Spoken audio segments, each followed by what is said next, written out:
Always remember, apply with the grain, remove against the grain.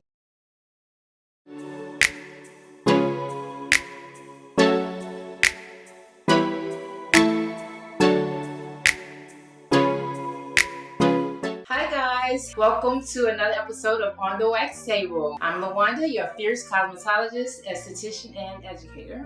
And I'm Reacee, your favorite esthetician. Welcome to another episode. As Lawanda has said, we have a very great, informative episode today. Before we get started, make sure you like, share, and subscribe if this is your first time tuning in. So happy to have you here. I love my wax tribe, and we're trying to help Lawanda build her very own tribe as well. So if you do not mind, please follow Lawanda at 7 Encounter Hair Salon on Instagram and on Facebook. She is.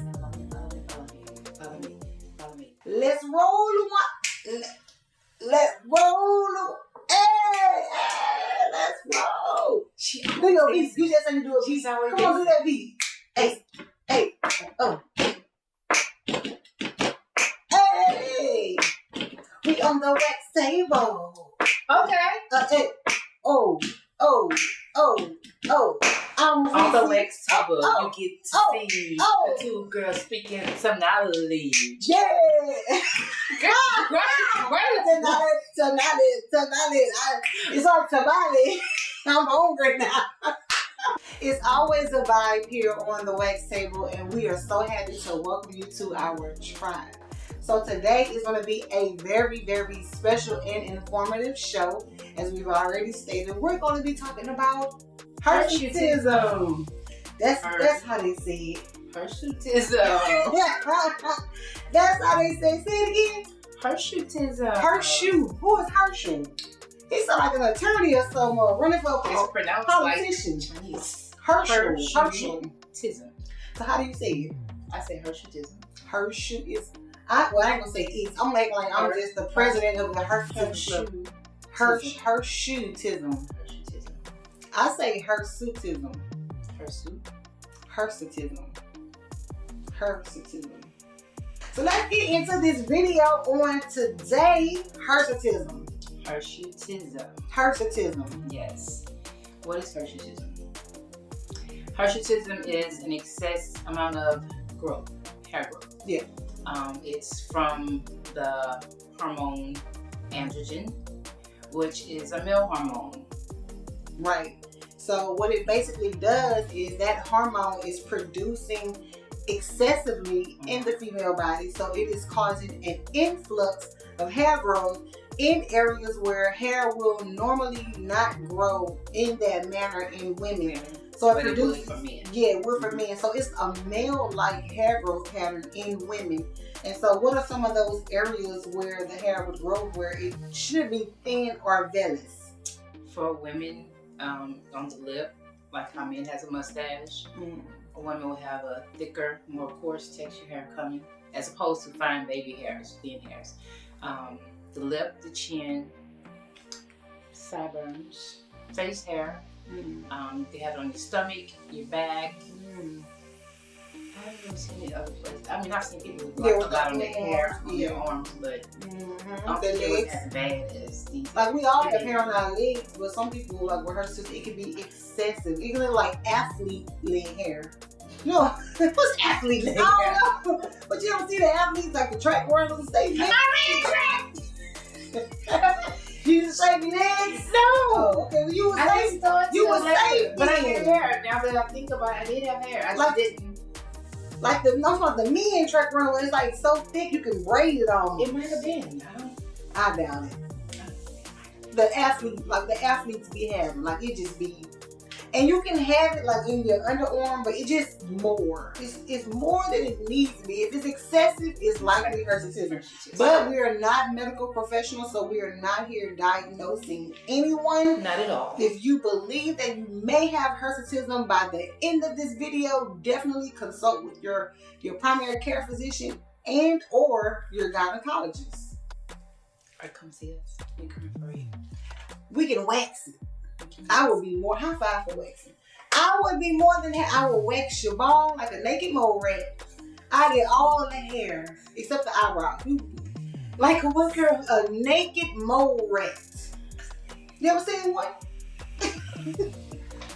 If you watch Kim Possible, you'd have seen the naked mole rat. Yes. Okay.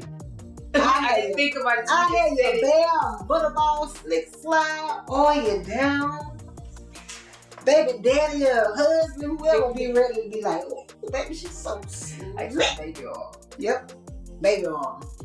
And so, yeah, so if you do, on a serious note, if you really do believe that you may have hirsutism, definitely get with your doctor, because hirsutism is not a condition. It is a side effect of a condition. Yes. Which are, or could be, poly. Mm-hmm. What's PCOS? Wait, poly somebody auntie? No, polycystic. Oh, polycystic ovarian syndrome. Yes. Which is PCOS. PCOS. Mm-hmm. If only people could see that. What I say? If people could only see PCOS. That's my new acronym for PCOS. That's my side acronym. If only people could only see that hirsutism is a real problem, and we need to launch. We need to start a brigade and rally for this to be covered under medical insurance. But we're getting ahead of ourselves. Because I'm ready to march and fight for this. If people could only see. And I was saying prayer only comes with people in severe situations. They don't never want to talk to God before when something happens, they get PCOS. Prayer comes only in severe. I ain't know, God help me. I got a 911 situation. Lord, I need you to come through. But seriously, so yes, hirsutism actually is a byproduct of another underlying condition, yes, which could be PCOS, which could be Cushing's disease, or your auntie, Linda, mama, sister, auntie, grandma, cousin passed it down the line to you. So if you mad at somebody, go at your grandma, because she likely gave it to you. If you go get your blood work done and everything come back normal, but you still gotta hit the little shave in the morning, it's your grandma's fault. Or your granddaddy. Somebody gave it to you. I'm thinking somebody gave it to me. Because my cycles are regular. It is? It's not irregular? It is. They're regular. No. I did have an issue when they weren't regular. But I don't know. I've never went and got tested for it. Like for PCOS. Maybe that's what it is. I mean, it goes both ways. Some people can have. I declare and decree I'm healed by the blood of Jesus. In the name of Jesus. But no, I've never actually got the testing done. But I do. And you know what? It's not really so. You would have to actually go get your blood levels tested, because if they have a metric system that they only weigh you by, if you have three of any of the symptoms, they automatically classify you as PCOS without even having done the blood work. Really? Yeah, that's what I heard. 3. So if you got irregular cycle, uncontrollable acne, and like the hormonal growth, the hair growth, they say, oh, it's PCOS. Automatically. Yeah, so I'm just like, I don't need to tell you so much. That means don't listen to the doctor. I mean, listen, but don't listen. But yeah, but there are those who have gotten extensive blood work done and everything is normal. No cyst on the ovaries, which is what PCOS is. That's what I want to say. So no cyst on the ovaries, no hormonal imbalance, and they still have the excessive hair growth. So it doesn't always mean that you have an underlying health condition just because you have excessive hair. Again, your grandmother, your granddaddy could have gave it to you, so go talk to them. Say, it's time for a family meeting. I got cousins that have it. I'm not the only one. I have cousins on my mom's side and my sisters on my dad's side. You're making me think. Yeah. In my mind, like, who in my family we don't have it bad. Like, we'll have like 2 or 3 strains. Yeah, but I know that those little things, the same thing happened to me. Like, I see my mom do the same. She's like, I just had 1 or 2 strains. I'm like, you gave it to me? She's like, why I had to give it to you? I said, well, who else had it? Your mom or somebody? Yeah, somebody. And I think the thing is too, like, I can't remember how bad I thought the situation was or how bad it actually was when I was 14. Is when I first put the razor to my chin and I shaved. So for me to do it, it had to be bad. But now, knowing what I know now, it wasn't bad. It was just me with a mirror right here. Your emotions. And I'm seeing the hair and thinking the whole world saw it when it was nothing but Vellis hair. Just a little bit extra, but it wasn't terminal. Mm-hmm. And so me thinking I want that baby smooth look, I took a cheap old little dollar store razor with some soap, some dollar soap. And I just, and my brother said, don't do that. And I was like, man, he don't know what he's talking about. And I was just hitting that razor with some hot water. Making stubbles. And I tore it. And then I became dependent on the razor. Because now it grew back. No, I don't recall it itching it started itching later on, but I can't recall from the first time doing it. Yes. The razor became a drug. I was a razor crackhead. I was an addict.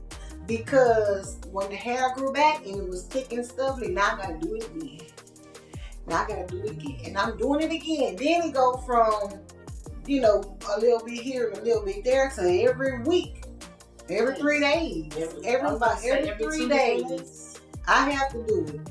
Before I can, it was a cycle of torture. The one that's gonna help us understand the difference between vellus hair and terminal hair as it applies to hirsutism. So how do you know if you have the vellus hair that you should touch it? I think as far as not being aware when it comes to being more technical terms for it, or just being an individual that's like, you see your skin and you're like, oh my god, I wonder what this is. Like, is this vellus hair, is this terminal hair? Vellus hair is going to be more downy baby hair. It's going to be really soft hair that lays on the skin. You can see it a little bit, but you can barely see it. It's not noticeable to the point where you feel uncomfortable. When it's terminal hair, you're going to actually see the hair. The texture would be different. Mm-hmm. The color, it would be very bright. I mean, it's black. You see the color. It's not like a light color. Once you pull it, when you put wax on your vellus hair, you pull it off, you can see it on there. But hair. It's hair. It's almost like it. I mean, there's no other way to say it. It's like men's hair. Yeah. It's like a man. It ain't like a man, but it's like a man hair. It is. It's a beard. It's a 5 o'clock shadow. A 5 o'clock shadow. I had a 5 o'clock shadow in high school. Sad days I live. I can laugh about it now because, and again, getting ahead of the story, but I can laugh about it now because before I came to DJs, I got free. I got free when I was introduced to waxing. Waxing was my second year. Yes. You did. You love waxing. When you came to school, your whole thing was... Remember, I cried first week though. I was so nervous. Even enrolling into esthetician school, I was nervous that people were going to find out my secret. Because we had to do facials on each other. Yes. And I was like, they don't know I got a beard. You was always particular about everything. You was so particular. It means that you doing a facial on a woman. And I know she's a woman. She's a woman. Well, no, she's a woman. But why she got this going on? And this wasn't something that was being discussed in 2015. No, it wasn't discussed. Exactly. So it's like... You would see it. I would see people. I never really... I did. I think I did, yeah. In church. For sure, I remember church. Yeah. Deaconess Edna. I don't know her name. I think she still go there. Oh, no. Deaconess Edna, the one over here talking about you. No. Not talking about you, just talking about what I encountered that gave me the insight of what was going on. Mama Pain. Mama Pain. Mama Pain had hirsutism, even though it was Martin, but Mama Pain had that mustache. For real? Don't you mess with my baby biscuits. This mama biscuit. With that booty. Yeah. Mama Pain had hirsutism. And did. But Mama Pain had a baby too. Let me stop. So Mama Pain and Miss Edna. But yeah, so that's what was going on. And so I didn't want Kaylee, Diana to do my facials and they feel that I had stubble.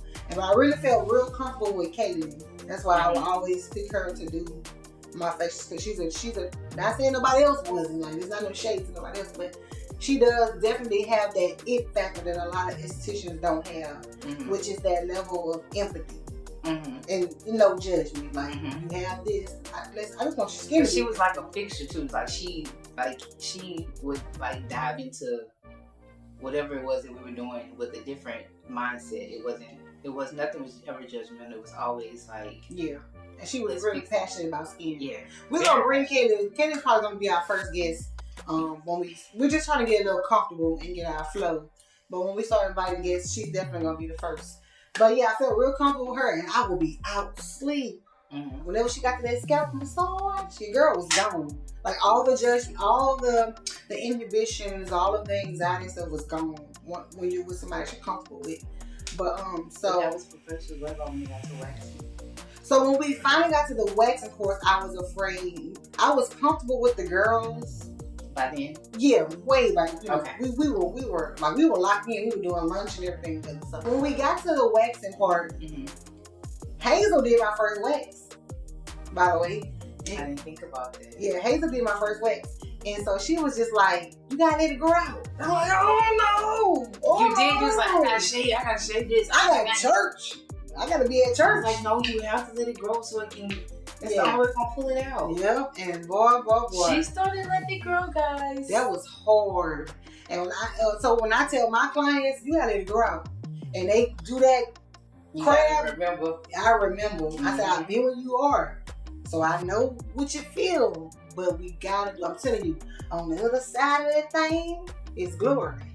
You just get there. And so I'm gonna say this: when I got my first wax, I never felt my skin that smooth in such a long time. I never felt my skin that smooth, and I felt confident. And then the more you did it, the texture that you felt, that even the skin from shaving, the skin even feels different. Now I will say this: I had smoother skin, but I still had that thick leathery texture to it. From all the years of from shaving. Yeah, from all the years of shaving. And so I wasn't coupling it with skincare for a number of years. Yeah, I didn't really know about adding that metric into the equation until I started using Skin Script. Okay. And that's when I started using it, just thinking I'm doing the exfoliation, and I would hit under the chin too. Start smoothing out. Start brightening up. I was like, man, this a combo here. Yes. Skin Script, waxing, and for you know it, program it. Now I haven't been consistent with it, so my skin kind of still has a little fuller spots and stuff, but pretty good. Now I didn't know I was gonna be sharing my personal story, but we did. But it's just letting you know that we are definitely relative of what you may be dealing with and how you may be feeling. So have you ever performed that particular wax? Now at one point it wasn't a menu item, but now it is. So have you ever had, I know you've done lip waxes, you may have done even sideburns, but have you ever done a female beard wax? Yes. You have? I do a lot more than I've ever done. Wow. Like frequently now. Yeah. But I want to hear from your perspective, like your experience waxing that type of hair. Because do you agree that it's not like any other hair? It's not. It's more stubborn. I feel like the problem is it's more for the people that shave frequently. The clients that shave on a regular basis, before they get waxed, they'll come in like, I haven't shaved in this amount of time. This was hard for me to get to this point. I'm coming to let you do this, but I don't know how I'm gonna make this because I got to shave every day. I was like, well, you're not gonna have hair in 2 days. And certainly they don't have hair in 2 days, which they think they have to shave. So when they come in, they're like, oh my God, like it doesn't feel the same. That confidence I have a client who said her confidence has increased so much. Sometimes it made me want to cry because I'm like, I like to see people grow within themselves. Yeah. And it's an amazing feeling. Anyway, so back to the it's a rewarding feeling for you as well as a professional. It is, because you can see the first time as much work you did then, like you had to go back and tweeze them because they were broken from, like, even when you waxed, it came out, but it looked like it was another follicle within that follicle that popped up and the hair came out, but I couldn't get it. Yeah. So I had to tweeze it out because I wanted it to be smooth. Yes. So that was done. However, the next time it was so much better. I feel like I ain't worked as hard. That day I worked for that way. Yes. So now we're going to go into hair removal options for people that suffer with hirsutism. The first thing that people go to is laser. That's what they try to get information on as far as getting laser. But hair removal with wax can be a great hair removal technique because over time it can create permanency of hair removal. Well, hair doesn't go back. Electrolysis, waxing is along with sugaring. They're the same thing. One is just using sugar, the other one is wax. One is just more organic, the other one has more parabens or something in it. But they're the same thing when you come to those two. But it does allow you to help remove hair. Chemical depilatories, shaving, no and no. But chemical depilatory, that is what? Nair, magic powder. And for people that use chemical depilatories, I always tell them, if it's burning off the hair, what do you think it's doing to your skin over time? Burning. It's like burning. putting It's like relaxer on the face. It smells like it. That is what the chemical depilatory is, and it can do severe damage to your skin over time. With tweezing, I would recommend it if it's done properly. Most people do not do it properly. No, because they're just grabbing and just pull. Yeah, they watching TV. This them on their pads, their iPads, and they just sitting there on the couch. I seen the lady in traffic at the light. Yeah, she had the light driving. She in the mirror. Yeah. I was like, she tweezing her ass. She done make keep up here on the brakes too. All in the cut. You was out of line. Bailiff. Wait, get your sticks. Sticks are fun when you do a talk show. I know. Bailiff. Shit, out of line. But yeah, they watching Netflix and so when you're tweezing, you're pinching the skin, you're pinching the hair, you're breaking the hair, because basically tweezers are like sharp scissors. And then they have a back and it's curved in. Yep. In the skin, you like, I got a black head. You don't know why. And then when you press it, it come out. I've seen a black head so long recently, girl. I was like, and when it came out all the way, it was like a horseshoe. It was in that, but it was like a horseshoe. And it had like a little leaf. Yes. And it was like going like how a horseshoe thing is, but it was connected to the end of the thing. I was like, oh my God. I can tell tweez skin because they skin look real torn up. Like they have a lot of thin hairs, but they are so resistant. Have you ever seen that? Yes. And the skin looks like they just scratched it up. It's flaky. It's dry. Yeah. I'm just like, really cannot believe tweezing do. So once I see it, I automatically know they tweeze. I said, you a tweezer, huh? Yeah, how you can tell? Baby, your skin is turning on you. And these hairs, you would think a hair that fine would just come on out. No, it doesn't. But it is, yeah. But the reason why, it's a reason why that is because they're breaking the hair at the base of the skin. So the actual hair is still connected into the follicle and it's still getting all the nutrients from the blood vessels that whatever you consume, drink or whatever. No. But the hair above the skin is steady getting cooked and cut. And that's why it's thin. But beyond the skin layer into the root is real strong. That's why I think sugaring can be like a great factor. Because sugaring penetrates, it gets under that follicle, it gets under there. How waxing goes on top. Because of the sugar, the lemon and water, it seeps into there. And once it seeps underneath it, it pulls it from underneath the inside. As opposed to off the top. Now that is one fact that I've heard about sugar that would actually make me interested because I personally have no interest in sugar. But because of that, if that is true, I would like to try it. See. On the client that you feel like that about, just try it. Okay. You can try it. Just get I ain't seen you in a while. I'm gonna have to call them. Hey, I ain't seen you in a while, sister. Come on in. I'm getting the complimentary wax to test the sugar on you. Complimentary. Yeah, I mean, I'm practicing. Why not? Okay, so we have went over the ways that you can remove the hair. Definitely, if it is your first time, definitely get with a professional because it is not going to be easy. That hair is super resistant, dense, coarse. Remember, it's like a man's beard. And for the longest, estheticians have been instructed to not wax a man's beard or head hair. Remember? Yes. It's in the book. Yes, I remember that. Don't wax because it can cause severe damage because of the blood vessels that are wrapped around. So you can't. I always tell people this. They say, Reacee, you didn't get all the hair, or hair broke off when you waxed. And I say, okay, well, when you can go outside in the backyard and pull up a handful of grass or a handful of weeds and pull them up from the root without breaking it, then come talk to me. Because if not, shut up. That's a good try to work with. But that is a good example. It is, because that's just as the grass is embedded under soil and connected to roots. Same thing with the skin. So it is in the natural, so it is in the spirit. It's the same with cutting grass. Cut the grass, you cut that out, you shave it. But definitely, of these hair removal options that we mentioned, definitely choose the one that works best for you.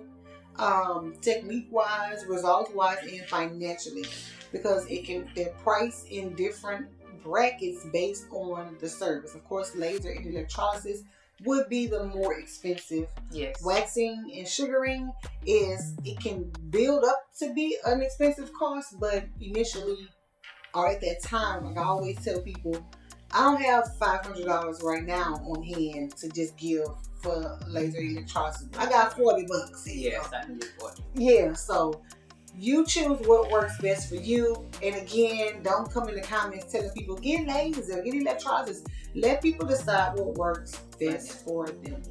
So this has been a really great show. We hope that you have been entertained and most importantly educated. Because as Lawanda has said, if you leave your esthetician with no knowledge, something's wrong. So every time you come and get a service, you should have some type of knowledge or some type of experience that has gave you what's the word you have? Eye-opener?